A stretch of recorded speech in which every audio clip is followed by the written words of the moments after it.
Welcome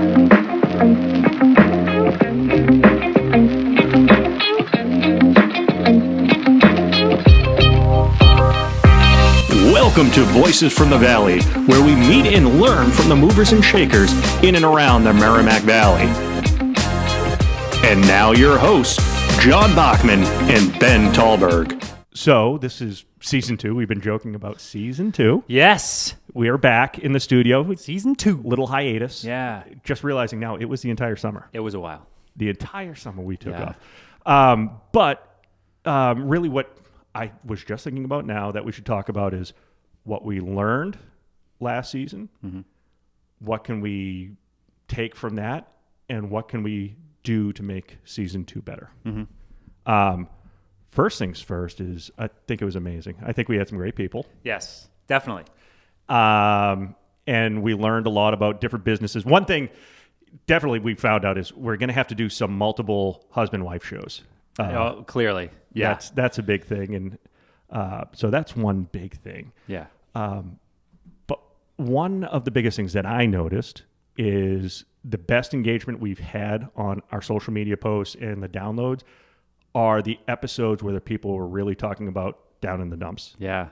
It wasn't the ones that were like, hey, these are great. Everything's great. And that's where I heard the most feedback. I don't know how you felt about it. Absolutely. Yeah, I think, and me, again, going back into me selfishly listening to another business, it's always like, oh, that's great. You're doing the numbers, everything's flowing.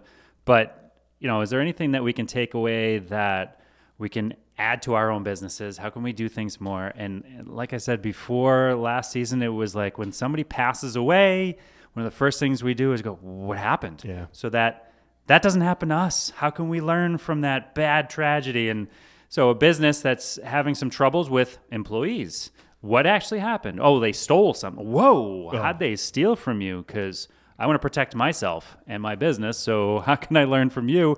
But I think that's huge value to our listeners. Just to hear some of the, it doesn't have to be tragic, just like, oh, you know what? I decided to do Yelp and what a nightmare. I should never have paid them because of this. What a waste of money. Yeah. So, well, and actually one example that I think about too is because we look at a company like Zach Field Drums and Music. Yep. He's well established. Somebody starting a new business might look at him and be like, I'm never going to be there. But when he broke it down and he was like, yeah, we had to shovel snow to get to this pool house that didn't have a pool. And if my students wanted to take a piss, they had to go in the house. That was the best part. Like, those are the stories. He didn't start with 3 locations. No. I mean, so yeah. It doesn't. No, you don't start with a software that you're just developing like he does. Right. Yeah. It's like us. We are just starting with some really rinky-dink videos and sound, and hopefully to build it into this better system. This is our version of shoveling snow and taking piss someplace else. Yeah. We're lucky enough to take a piss here. Yeah. Although that bathroom needs to be cleaned again. It's been a long summer. Really? Long summer. Yeah. But I'll be elbow deep pretty soon, so don't you worry. We'll get that all cleaned up.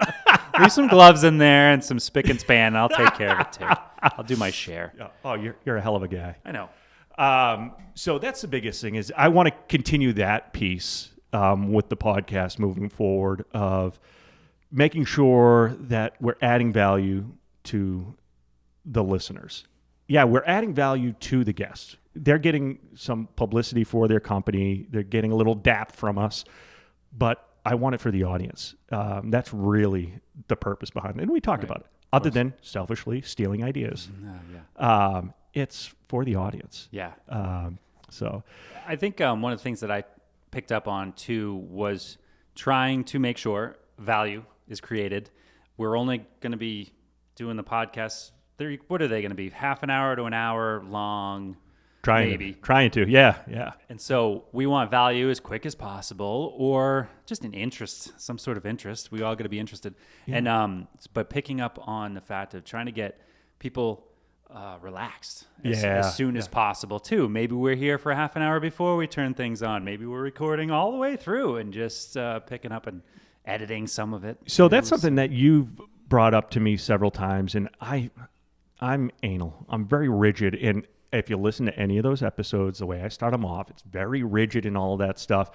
And you're right. When I listen back to those, it puts the guest kind of they sit back a little, and they don't get to break out of their shell. So that's something I have to do a much better job next season or this season of just jumping right into it and just having the conversation. Like today, we just jumped in the conversation.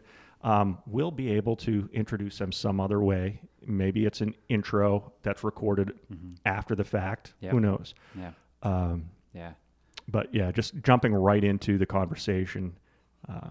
So you mentioned that you were listening to what's the car guy? You just mentioned it. What's the podcast? Dale Earnhardt, Dale Jr. Download. Yeah.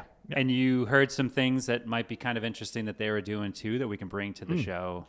Well, it wasn't directly what they were doing. So their format has changed up a bit. And they're Thursdays now because they're a multi-time. If we become a media company, that's a different story, eh? But they take Thursdays, and it's just like for an hour they're just chatting and they're bullshitting and they're having fun. Yeah.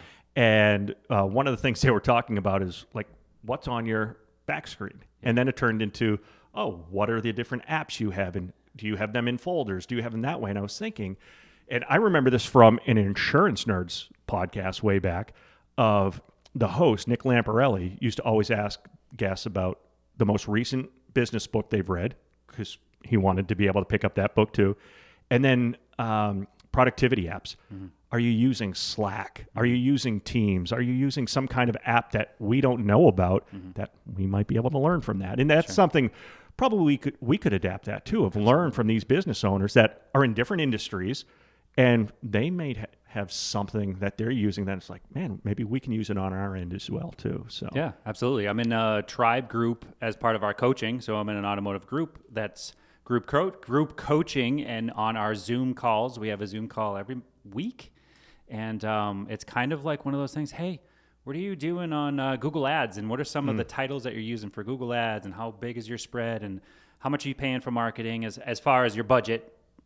Anything. Yeah. Just anything. And throwing it into the pot and seeing what spits out. That way you're not on the island. Yeah. It's very lonely sometimes being a business owner or an entrepreneur altogether. Hell yeah. It can be very lonely in there. So sometimes having that group where you can get ideas, throw them in there. I love it. I'm going to go interview mode on you for a little bit because I'm intrigued by something. Yeah.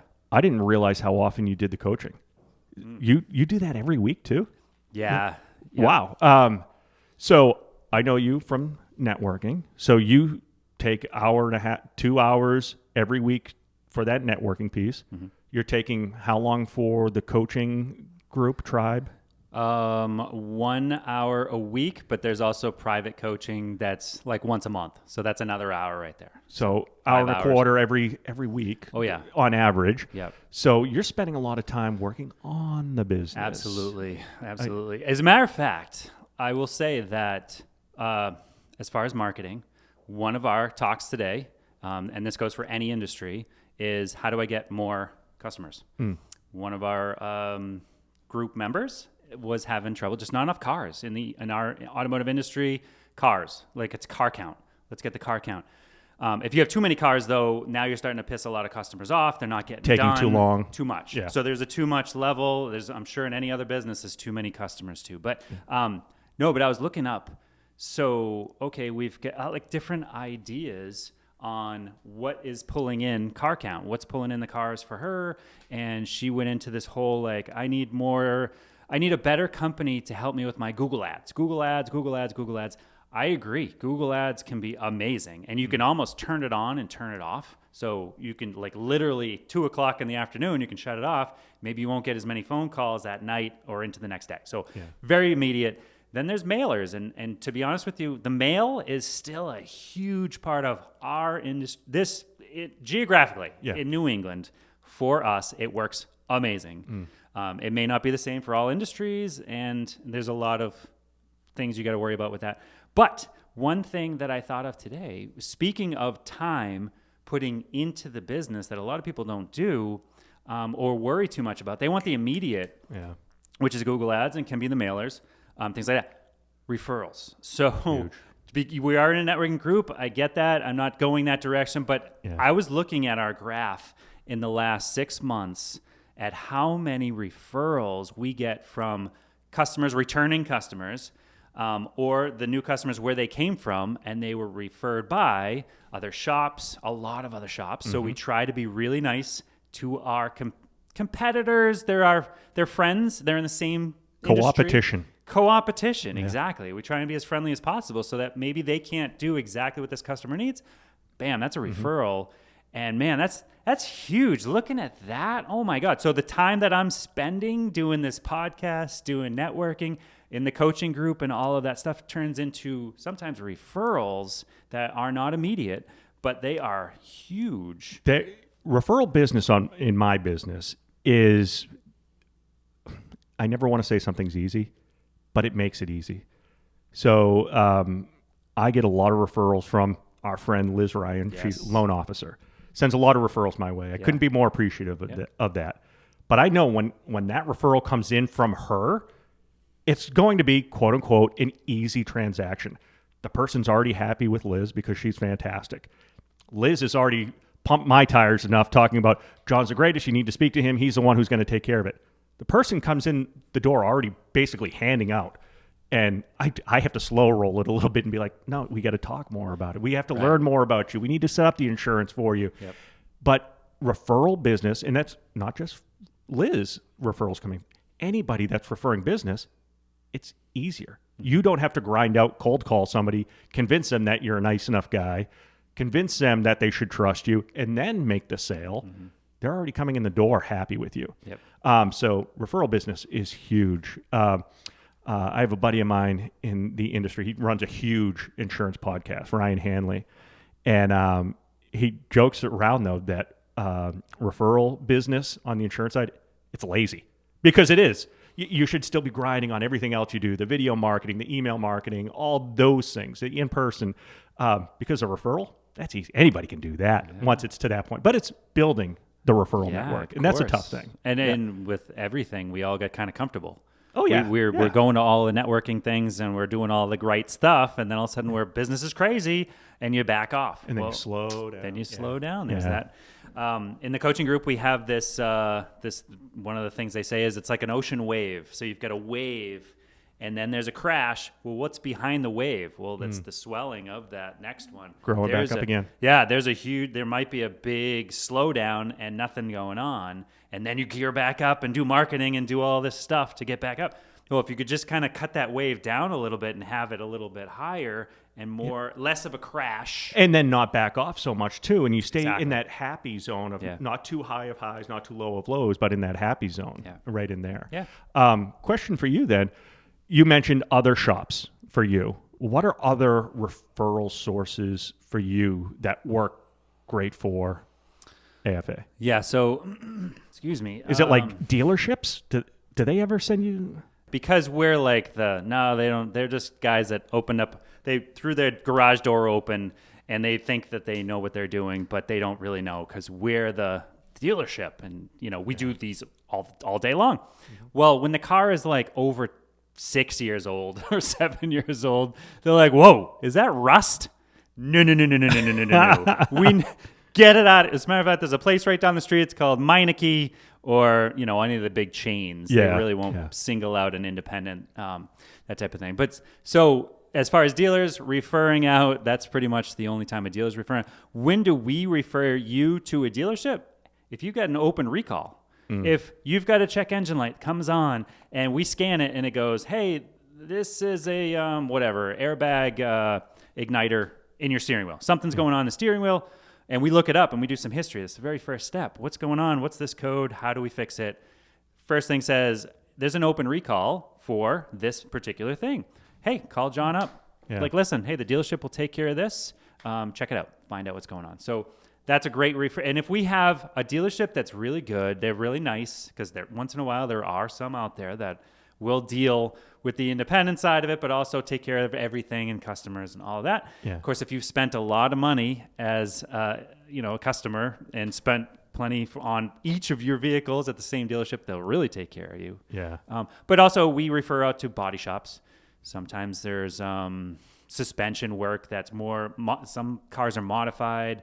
Sometimes there's exhaust, and we don't do a lot of particular exhaust work. So yeah. Awesome. Yeah. No, I was just curious if there was other that works great with you. Yeah. And sometimes it's just we're crazy busy right now. We have too much, but I do know of another shop that's very reputable, that their technicians are always going to training. They will take care of you, hopefully right away, to call them. Here you go. Here's their number.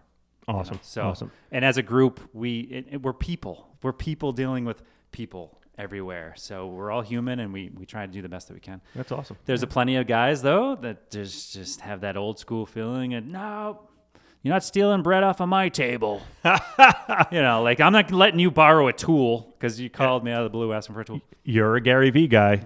So it's scarcity mindset versus abundance mindset, right? That's it. You have to have that abundance because somebody said it. I forget who it was, but think about a landscaper. You're not going to mow every lawn in town. No way. Even if you wanted to, you couldn't do it. So there's plenty of business for all of us to go around. Yes. It's about working together with each other. Absolutely. Because it will come back. Hey, Ben, what's new with you? Hey, buddy. So we have changed our name. What? Yeah, we've gone from Amesbury Foreign Auto to AFA Auto Repair. It's just more simple.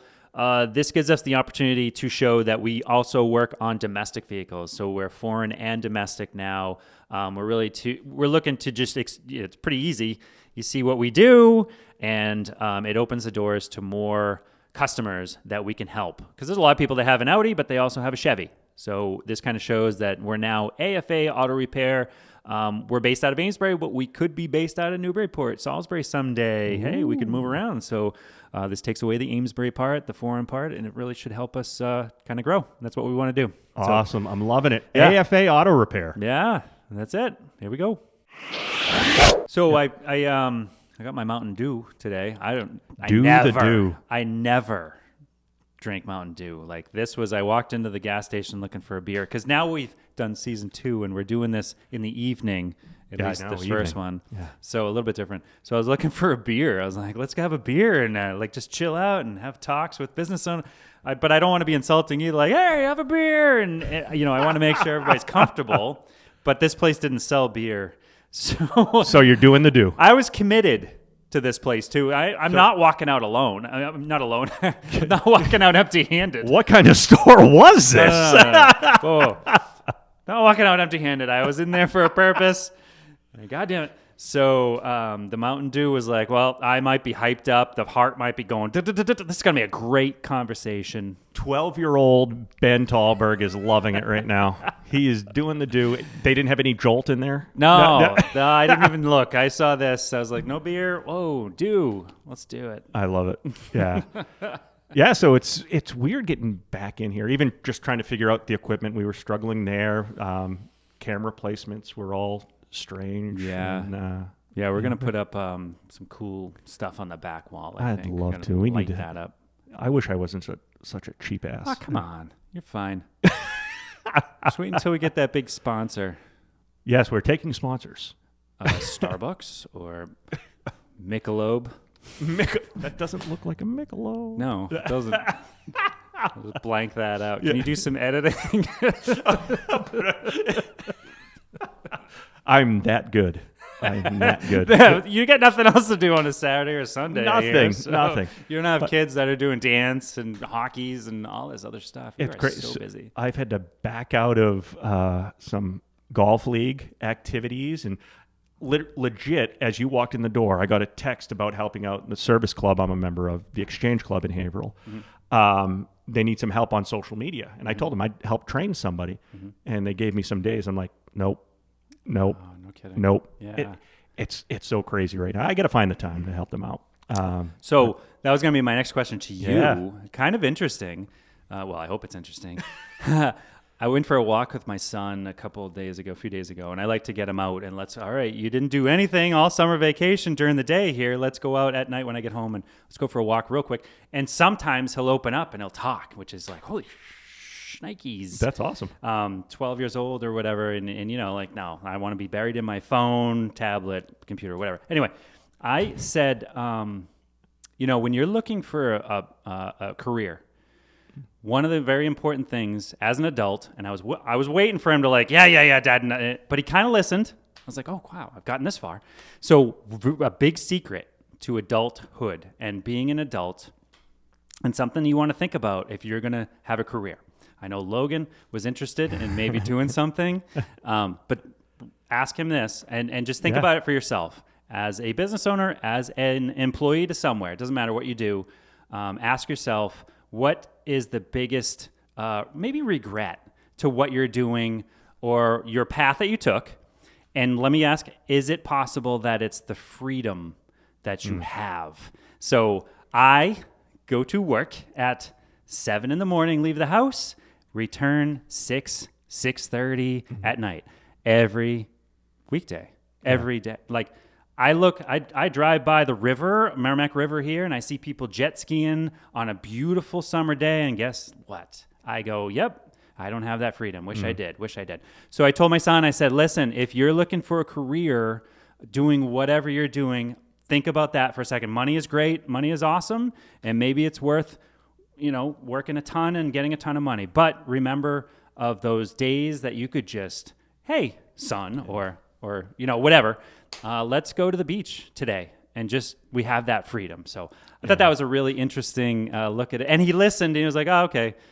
And then he changed the subject. He went on to something else. But I thought that was brilliant. No, it absolutely is. And we've talked about it a little bit, that I made huge changes in my life because of that. Like the priorities in my life, it's freedom and flexibility now. And that's why I came back. And yeah, I could be all over the country still speaking at different conferences and doing all that stuff, rolling in the bank, which would be awesome. I wouldn't argue about that, but missing the time with the kids. And most days I'm out of my office by 3:00. We have an awesome team over here that I can do that. And, and granted, I'm stepping in the office most days 6, maybe earlier, and I'm in here cranking out what I need to do. But no, I want to be there with the kids. Yep. And it was funny during the summer, Logan it was some skating camp or something like that for hockey. And both me and Kristen were able to go, and we're sitting there, and there's maybe 4 or 5 other mothers in there, no other dads really in there. And I looked at her and I went, Jesus Christ, a few years ago, I could never have done this. Like this never would have happened. And even when I was working down in Waltham, even if I left early, 3:00, I'm getting home at 6. Yeah. That's how bad it was with some of those commutes. And that's all lost time. Yep. And I wish I made decisions earlier in life, but hey, I'm here where I am now. Yeah. I learned from that, those past years. That's what you learn from. But now you're building up a system or whatever in your life where you can add more freedom to it. So, hell yeah. So all of these appointments that you can't quite make yet, but there's going to be a goal and a purpose to working hard and doing whatever you're doing. Hell yeah. Right. Yeah. Well, and I find the time to make those other appointments. Ed, this is one thing, and I don't know if this is insurance speak or some kind of sales speak, but revenue generating activities that if it's not making me and the agency money during those hours, that's a lower priority. Yep. It's about bringing in the money to the business. And sure, going to networking events, going out to entertain clients and stuff like that may not be direct revenue generating, but it will be. Yeah. That's going to turn around and improve more revenue. But if it's not aligned with that, it goes on the back burner. Yeah. Yeah. Yeah. Again, the networking thing that we're talking about, how much time you're spending on that, how much you're putting towards that is like that wave that's coming, and you're making sure that wave doesn't crash as hard, and then the swell is so much behind it. Yeah. Trying to keep that income coming. So, so along those lines, we were, excuse me, we have a family cabin we have a cabin in the family that's been in the family for 70 years. And so every year we go up there. Yeah, it's beautiful. Right next to us is this public beach. Well, it's kind of near us. It's a little ways away. Anyways, there was this guy that was walking by. He's just walking by our cabin, and he says, "Hey, excuse me." And I'm like, oh boy, I'm on vacation. The last thing I want to alone. talk to anybody. And this guy says, hey, so I hear this place is haunted and is haunted this and haunted that. He's like, I'm a YouTuber. I do YouTube stories and I do a history of this place, places that are haunted. And we go to the places and da-da-da. And I was like, interesting. Oh, no kidding. And of course, Bing, speaking of scheduling and, having a profession that you can kind of work your own hours and things. My son, I'm like, bingo, YouTube. And so actually this guy only had maybe 40 videos, but he had almost 1,000 subscribers, which I was like, holy crap, that's pretty awesome. And he was getting excited that he was actually going to start maybe monetizing the channel a little bit because you can actually get some more opportunities from YouTube at that point once you get 1,000. But I said, hey, Killian, check this out. This guy's a YouTuber. And he's with the two other friends, and they're like, and there's silence. They were listening, watching. He's famous. Yeah, exactly. He's awesome. And so that's what I kind of brought up during my conversation around the block when I was walking with him. YouTubing, if you got really good at it, I don't recommend you do that path right away. Like, let's put something back on the back burner. But I don't know. I still hold it against my parents a little bit because my son not too long ago, well, a few years ago, he was all in watching YouTube, watching people play video games. Yes. I was a hell of a gamer when I was a kid, man. Yeah. I would have been so much better than Ninja or any of those other guys that are out there.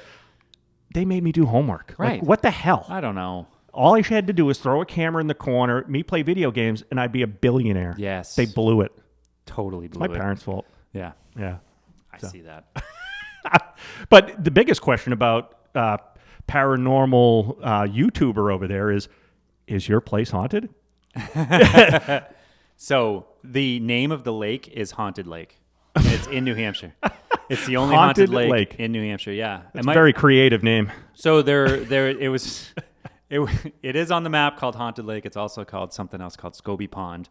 But there are many stories of sounds, hauntings, and things that now I'm not even born yet. And of course, they're telling these stories. So all through my life, I've heard of all these haunting stories. I will not leave the lighted pathway at night with the dog.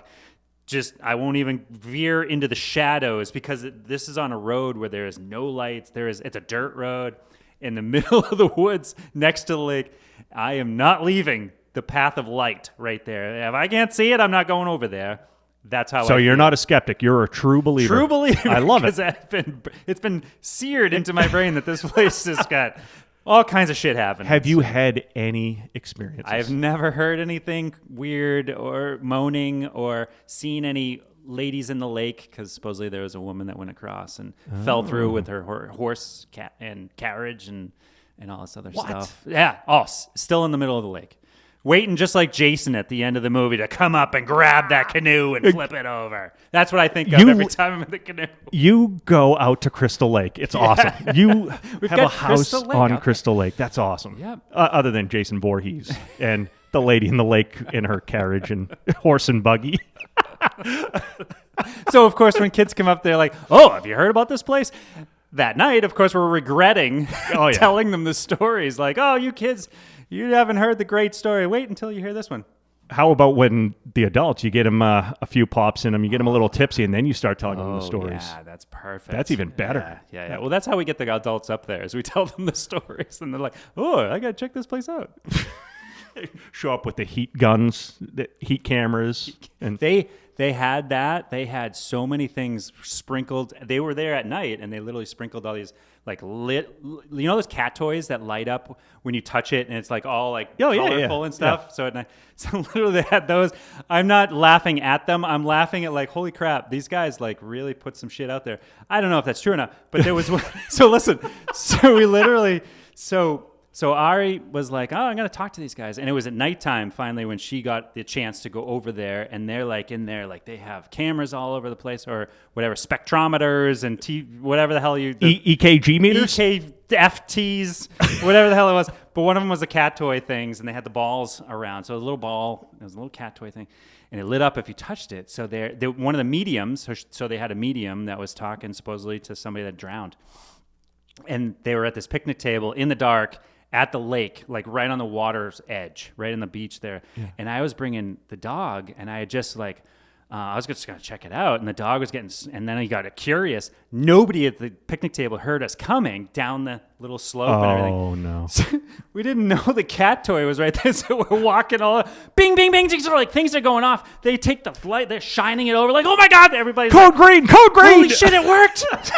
I'm like, no. It's just me. So I don't know if they're going to print that part of that story, but They're going to print it, just they're not going to have you involved in it. yeah, they're going to edit the shit out of it without us.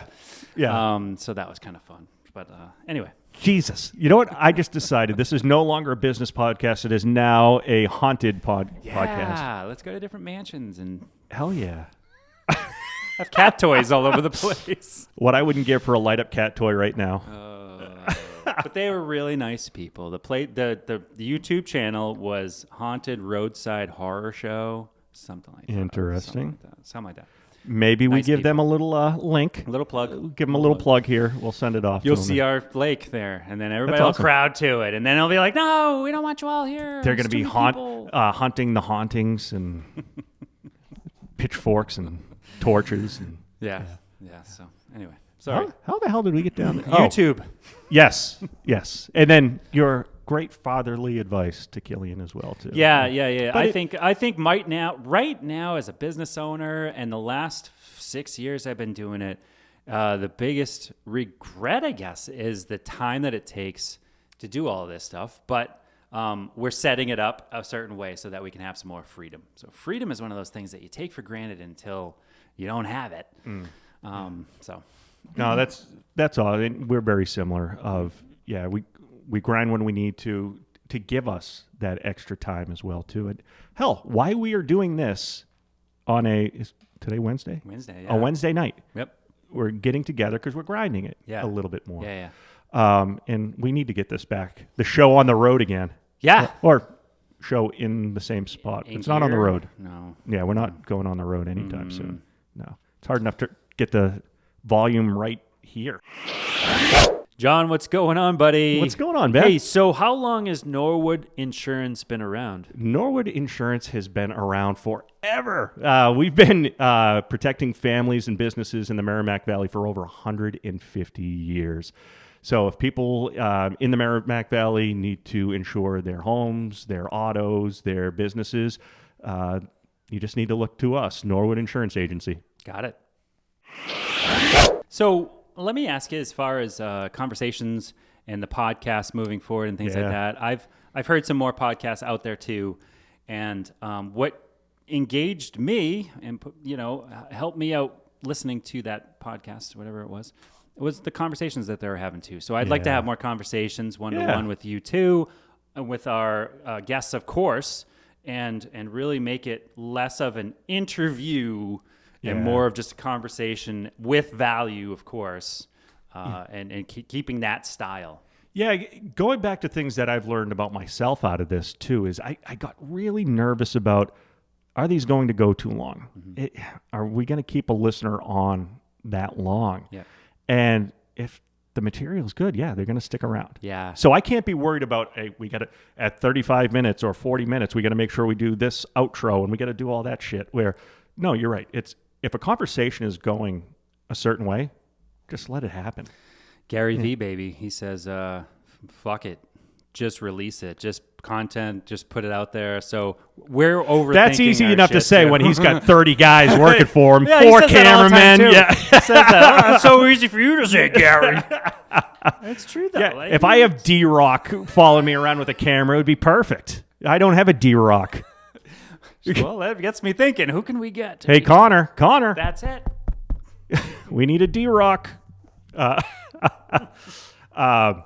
no, I've said this a long time ago too, when I was having conversations with other insurance people, is we would be on a conversation, and this is when I was cranking out insurance content a ton, and we'd just have a conversation on a call, learning from each other, and we'd get to the end of the call and went, fuck, we should have recorded that and released it into 90 different pieces of material. Yeah. Because there's so much in our day-to-day life that, if we walked around with a cameraman, it would be very intriguing of the content you could pass along. Like just our normal conversations. There's you so never much. know. Yeah, you never know what's going to pop up. Yeah. And one thing that we're doing this year is we're having some interviews before having people on to make sure they're the right fit. That Voices is the right fit for them and that they're the right fit for Voices. Right. It scares me a little because if we're having a great conversation on a Zoom call and we're learning about them and all of a sudden they're dropping bombs on us and it's like, is it going to be the same when we have them on for the real interview? Yeah. No. So there may be some times we're dropping some Zoom call recordings in this as well too. I think that's brilliant. And we have to because, again, we have to be smart about what the product is going out, but we don't want to lose any of that gold. And I think there is. When you're first talking to somebody for the first time, learning some crazy story about whatever it may be, it's told differently. In the way the person has even passion about it or sadness, some kind of emotion about it. Yeah. It's different than the second time they're telling you. Yeah, I remember setting up this stuff, and one of our guests would walk in, and I'm not ready yet, and and they start doing, and then they sit down, and they'd start into a story. I'm like, what? No! Don't do that. We will tell you when we're ready. Yes. For these stories. Mum's a word. Stop talking. And we wonder why they were so nervous when exactly. we first started. What? Now we're going to hit play. Now talk. All right, go. Give me some emotion. We're good at this. We're good. We're learning. We're learning. Yeah, that'll be good. So as far as recording Zoom, I think it's legal, right? Like there's a you got it or got it, or is there a label that goes on? So you can do that, but that's one of the things I'm going to, when we're doing this, so we're opening up the curtain a little bit here. Yeah. When we're having these pre-interviews, the first thing I'm going to tell these people is, listen, want to have this conversation? Can I record it? If there's something good, we're going to throw it in your episode as well, too. You good with it? Yeah. If they say no, they're obviously not a good fit. So go to hell.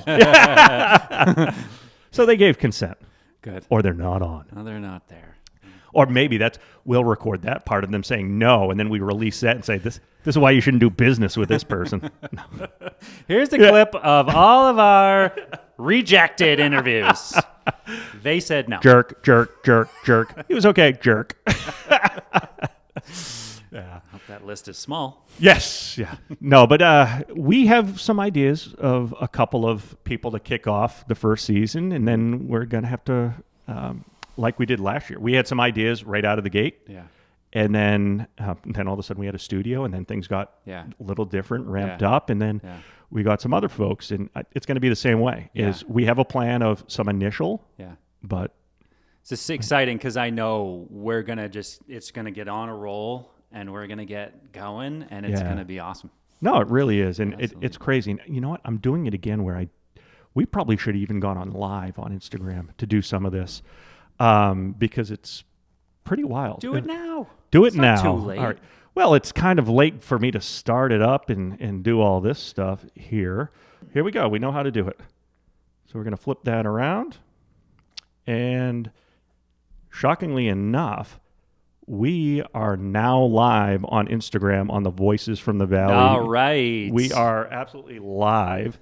On Instagram as well, too. So what we're doing right now, if anybody is logging into this, I don't even know where to put this right now.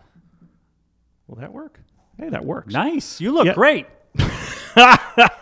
We should have an ophthalmologist on as a guest. Oh, that would be great. Yeah. Because I don't look that great. No. But basically what we're doing today, to anybody that's on Instagram Live, we don't have any viewers yet, the bastards. I don't know what the hell's the deal with that. We didn't announce this or anything. We're just like, let's go live, and we just did so it. Here's a little lesson, though, on Instagram or even Facebook. Okay. When you go live to your followers.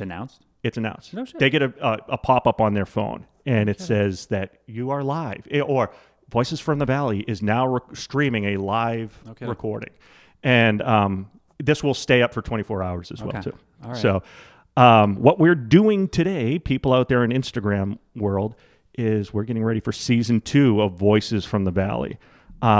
So it's pretty exciting. We're doing a recording right now. I don't know how much of this we're going to use. 0. No, we're going to use some of it. Oh, we are? Great. Yeah. No, well, I got my Mountain Dew, so it was, Mountain Dew. there was a reason for it. Yeah. And I wish I could get a wide angle to get you in on this too. It's all good. But no, so we're getting ready to launch season 2.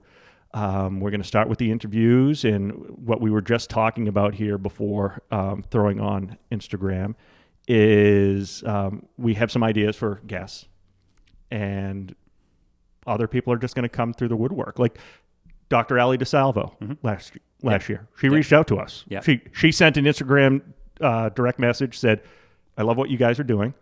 I'd love to highlight the business. And where we went from there is her and we went out for coffee, tried to see, well, does it make sense? Right. She was awesome, and we said, let's do it, and then cranked out an awesome episode with her as well. Sure. Too. Yeah, So it worked out great. it did. It did. So we're probably going to have more of that as well, too. And there's some people last season that reached out to us on Instagram, on our YouTube, sent us emails. We're going to be reaching back out to you as well, too. We didn't forget about you. Nope. There's people out there still in the inbox. Yeah. There's one viewer right now. Hey, that's my wife. Hi, viewer. It's not your wife. I'm going to wave to them, though. I don't think she has Instagram, let alone our Instagram account. Now, why don't you have Instagram for your business? I know nothing about it first. Okay. And we go back to a time thing. Yeah. That is one of those sources that we don't have the resources to watch it or control it or do anything. Yeah. Isn't that supposed to be hooked up to our Facebook account somewhat too? It is, yeah. So I think we do have something going on there, and we pay a company that does not only our Google ads and our website, but also something else as far as Facebook and Instagram, but it's very, very small. Okay. Very limited. All right. Maybe Yeah. once a month, maybe once a week, something like that. All right. I've tried going along that a little bit further. Facebook, I did have a social media company, taking care of Facebook 5 days a week while we were open, during the hours that we're open. And that created extremely small amount of buzz and Facebook revenue altogether at our shop was not worth No return on it. Not enough of a return to keep it. So we did it for a year. We had a contract for a year, and we decided, okay, that was done. But so that's so important too, just the fact that you're tracking it. And you talked about it earlier about how your referral business, you were looking at the referral business coming in that channel, and then your actual mailers going through snail mail, and how that is still valuable to you. You got to track this stuff. If we're not tracking where our business is coming from, we're losing. Can't improve. You can't. You have to double down on the things that are working and pull back on the ones that aren't, or tweak the things that aren't working to get them so they're working like the other channels as well too. Yeah. So, yeah. I know. I just kind of hyperextended this just purely because of this Instagram Live. That it's kind of funny still that we're doing that. Yeah. Maybe we'll do that during a setup or something next time. Yeah. I don't know. We'll see. Hang it from the ceiling and just shine it down? Or? Well, you could do that, and you could up there and shine down. So yeah, here's the studio, the nice sign that our boy Joe Ganuccio put together for us. But yeah, I'm going to kill this one right now because that's one less thing. My mind doesn't work with 3 balls in the air. It doesn't work that way. Oh, and then I can save it here. All right. So enough about that. Enough about making this longer than it needs to be. That means more data on my computer, and the slower my computer's going to work. How do you like the table? Would you rather like a couch and chair, like comfy couch chairs, or how do you like the different angles of the? It's okay. Yeah, it's okay for what it is now. Yeah. Ultimately, again, if I had a budget for this, if you had donors? No. What is it? Donors? Sponsors? Sponsors? People donating. Actually, speaking of that, Lazy Boy. Lazy Boy would be a great sponsor. I guess a couch and a chair would be okay. Couple of Lazy Boys sitting out there. Yeah. No, to get more people because here it's a little more like it's like a congressional friggin' inquisition. Yeah. So it's not ideal right now. Yeah. But I think it works. I want the truth. You can't handle the truth. I just totally vibrated everything off the hinges. My bad. You want me on that wall. You need me on that wall. But yeah, I think this has been a good reinvigoration. Yeah. And it's all about getting back into the swing of things here. Anything more? I know we kind of came in with no agenda. Yeah. We're just kind of riffing here.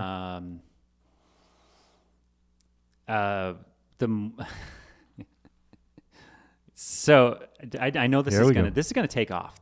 I literally joined the coaching group. I'm with a bunch of other shop owners that are fairly positive, but in this coaching group and everything, just getting that positivity told to me over and over and over does change me. So I start looking at things, and I am a very Tallberg. I am so regular and so, you know what I mean? Like nothing really happens to a Tallberg, I feel. None of us are hugely successful, but now in my later years, actually, I have family members that are actually doing pretty decent. But also my own business is gaining traction and now it's like, holy crap, like maybe we can do something. Maybe this positivity is going. So I want to say right now, Voice from the Valley is going to pick up speed. It's going to pick up momentum, and we are going to absolutely crush it. I have no doubt. Honestly, I have no doubt. I've done similar things in the past, insurance specific.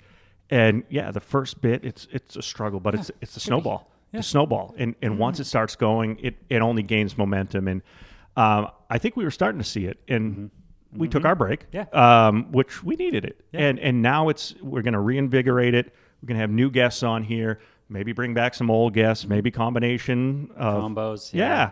And I'm excited about it. I think this is going to be huge. As we speak, I'm thinking of things. Yeah. Like, oh shit. Yeah, I know something. Are you bragging about it in the coaching group? Have you talked about? I have not. Why not? I taken again another page out of Gary Vaynerchuk. I should be just exploiting the shit out of it, but I look at it as like, I want a perfect product. I want it perfect before I bring it and take it and release it to everybody. Exactly. Why? Yeah. Who am I trying to prove to? Who am I trying to impress? Yeah. I don't know. So, it's time to take this. And if we can, I say we, but it's you. If we can clip this together and almost have a commercial to email to particular businesses, places, things, have that package to go, hey, here's an opening, here's a clip. Are you interested? It's gonna and we just have to hold on and just, keep making sure that the video is good and the quality of the audio is good. But, and then just exploit the shit out of it to everybody and not care, but not care. One thing that I'll ask you first. Mm-hmm. Did you have any disappointments with the first go round of interviews? Disappointments? Not about any guests or anything like that. Things that you went, you know what? I wish things went better. No. That's all. That's good. Or did you have the bar so low that you're like, this shit isn't ever getting off the ground? Jesus. This is never going to go, we released an episode? Great. Yeah, I think my bar was so low that we just ran it over. And then I raised it up after that. Good. And now I learned a bunch, certainly. Yeah. There was certainly things that was just like, whoa. Okay, we're going to have to change that. And we changed it, and it kind of it's gotten a lot better. I mean, this right here, this little sign in front of our table there was just like, holy shit. That's hell yeah. Good. Yeah. But am I disappointed to how far we've gotten? Absolutely not. Good. It's just shocked at what we've done. Awesome. But what about you? So, and this is my idiot brain of, you know what? I wish we made a bigger impact on social. Mm-hmm. And you know what? That's on me too, because social media, it's all about repetition and it's posting. And people that say, well, I post once a day. Mm-hmm. All right, that's still not enough. Yeah. And me, that I was posting for us maybe 3 times a week. It's not enough. Mm-hmm. And this is a side hustle for both of us. Right. This is not our full-time job. Nope. Never mind, even if it was our full-time job, you wouldn't have time for that. That it takes somebody. It takes us. You said it about AFA. Mm-hmm. you need somebody to control that Instagram, and that's why you don't run it. So it's just my expectations a little bit too high about, you know what, I wish I did this better. But I've learned on it, and I think we can do a hell of a lot better with it. I love it. I'm glad that you do set the bar high, because you have goals, and you want to get to that. It's always about trying to get to that higher achievement. I've never done anything like this, so for me, it was like, holy shit, this thing's recording. How did I do that? And I'll tell you, are we surprised or what? I mean, honestly, dude, it feels like you've been doing it for years and years and years, and you got the audio down. He's the audio guru, guru for us. This sounds awesome every week, and we've gotten better with the audio every single week. Yeah. Hopefully improving on it even still. So, but even like your interview skills, your listening skills, and the way you come through it. Yeah, we're doing good, and we're just going to keep on that snowball. Yeah. It's going to be great. I'm jacked up. Yeah. All right. Let's go run through the wall. Woo! Go team! Dude, this has been awesome. I can't wait to get some interviewers in the hot seat over there. Cool. But I'm good, man. You want to wrap this? Yeah, I think I've got an idea also on the ophthalmologist. Yeah, and I'll tell a quick story while we're recording for the fuck of it. Yeah, go for it. So the way that I came about taking over the business back in 2015 or so, I was talking to I think it's an ophthalmologist, like optometrist. Eyes? I don't know the difference. I don't either. So you were talking to your eye doctor. My eye doctor, and he had taken over I think it was 2 locations at the time, maybe 3 locations that he was at. It was Appleton Eye Associates, which is right in Newburyport. They were right on State Street. They also had a spot in Amesbury, so I was in the Amesbury one and everything. I said, hey, so, this is awesome. You took over the offices and you took over the business and everything. Yeah. I said, how'd you do it? And I didn't say how'd you do it. I don't know how it came up, but he was like, yeah, it's interesting because I basically came up with this plan of just kind of giving Dr. Appleton at the time this pamphlet. And I said, hey, Dr. Appleton, just take this, bring it home on a Sunday. You and your wife go out on the back porch, have some coffee, just look it over. That's all I ask of you.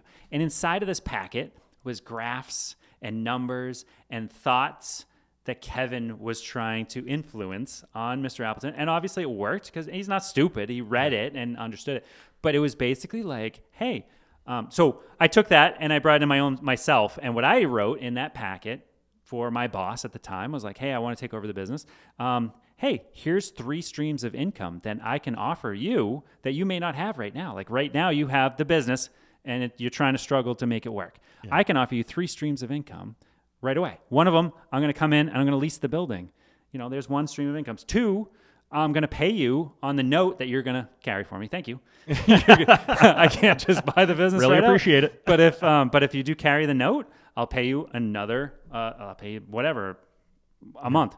So, and then thirdly, you can work with me for me. You can work for me, and that's a 3rd stream of income. But anyways, it was just a way of, I got it from Kevin.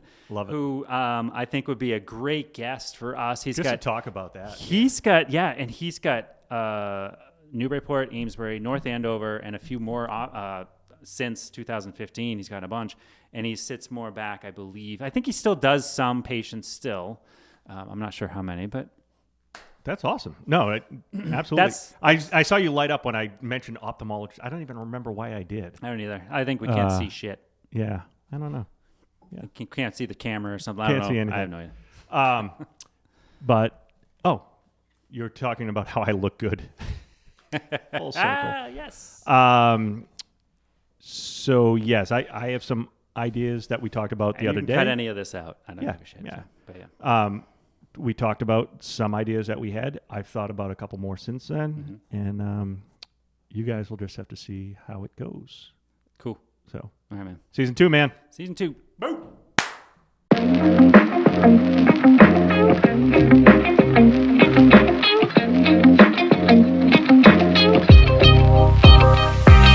This has been another episode of Voices from the Valley.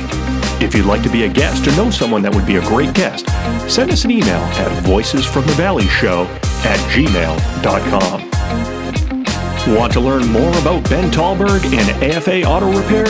Head over to afaautorepair.com or call 978-388-5959. Want to learn more about John Bachmann and Norwood Insurance Agency?